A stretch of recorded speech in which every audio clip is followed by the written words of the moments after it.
Hi hello ನಮಸ್ಕಾರ. ನೀವು ನೋಡ್ತೀರಾ light cricket YouTube channel. Rahul ಅವ್ರಿಗೆ ಅಪಾಯ ಬಂದಿದೆ ಅಂತಲೇ ಹೇಳ್ಬೋದು. ಅವರ ಸ್ಥಾನಕ್ಕೂ ಕೂಡ ಅಪಾಯ ಬಂದಿದೆ. ಮತ್ತು ಅವರು ಇದೇ ಥರ ಇನ್ನು ನಡ್ಕೊಂಡ್ರೆ LSG ಟೀಮಿಂದನೂ ಕೂಡ ಹೊರಗೋಗೋ ಚಾನ್ಸಸ್ ಕೂಡ ಇದೆ ಅಂತಲೇ ಹೇಳ್ಬೋದು. ಇನ್ನು ಓನರ್ ಕಡೆಯಿಂದನೂ ಕೂಡ ಸ್ಟ್ರಿಕ್ಟಾಗಿ ಅವ್ರ ಮೇಲೆ ಆ್ಯಕ್ಷನ್ ಕೂಡ ಆಗಿದೆ ಅಂತಲೇ ಹೇಳ್ಬೋದು. ಇನ್ನು ಅವರು ಓನರ್ ಕೂಡ ಅವ್ರ ಮೇಲೆ ಗರಂ ಆಗಿದ್ದಾರೆ ಅಂತಲೇ ಹೇಳ್ಬೋದು. ಇನ್ನು ಯಾವ ಥರ ಕಾನ್ವರ್ಜೇಷನ್ ನಡೀತಿತ್ತು ಅಂತ ಕೂಡ ನೀವು ನೋಡಿದ್ದೀರಾ ಅಂತಲೇ ಹೇಳ್ಬೋದು. ನೀವು ಫೋಟೋಗಳೆಲ್ಲ ಹರಿದಾಡ್ತಿದೆ ಇನ್ನು ಸೋಷಿಯಲ್ ಮೀಡ್ಯಾದಲ್ಲಿ.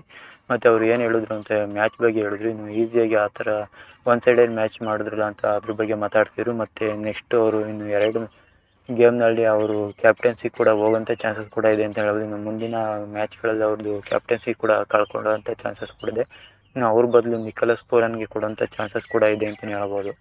ಇನ್ನು ನಿಕೋಲಸ್ ಪೂರನ್ ಕೂಡ ಅವರು ಕ್ಯಾಪ್ಟನ್ ಮಾಡ್ಬೋದು. ಇನ್ನು ನೆಕ್ಸ್ಟ್ ಇಯರ್ ಬಿಡುವಂಥ ಚಾನ್ಸಸ್ ಕೂಡ ಇರುತ್ತೆ. ಇನ್ನು ನೆಕ್ಸ್ಟ್ ಮ್ಯಾಚ್ಗಳಲ್ಲಿ ಅವರೇನೋ ಕಳಪೆ ಪರ್ಫಾರ್ಮೆನ್ಸ್ ಕೊಟ್ಟರೆ ಇನ್ನು RCB ಕೂಡ ಅವ್ರನ್ನ ಬೈ ಮಾಡ್ಬೋದು. ಲಕ್ನೋದವರು ರಾಹುಲ್ ಅವ್ರನ್ನ ಬಿಟ್ಟರೆ RCB ಅವರು ಬೈ ಮಾಡ್ತಾರಾ ಇಲ್ವ ಅಂತ ನೋಡಬೇಕಾಗಿದೆ. ಇನ್ನು ಫ್ಯಾನ್ಸ್ಗಳು ಕೂಡ ರಾಹುಲ್ ಅವರು ವಾಪಸ್ ಬರಬೇಕು ಅಂತ ಅನ್ನಿಸ್ತಾ ಇದೆ ಅಂತ ಹೇಳ್ಬೋದು. ಇನ್ನು ರಾಹುಲ್ ಅವರು ಮತ್ತೆ RCBಗೆ ಬರಲಿ ಅಂತ ಇನ್ನು ಕಮೆಂಟ್ ಮಾಡಿ.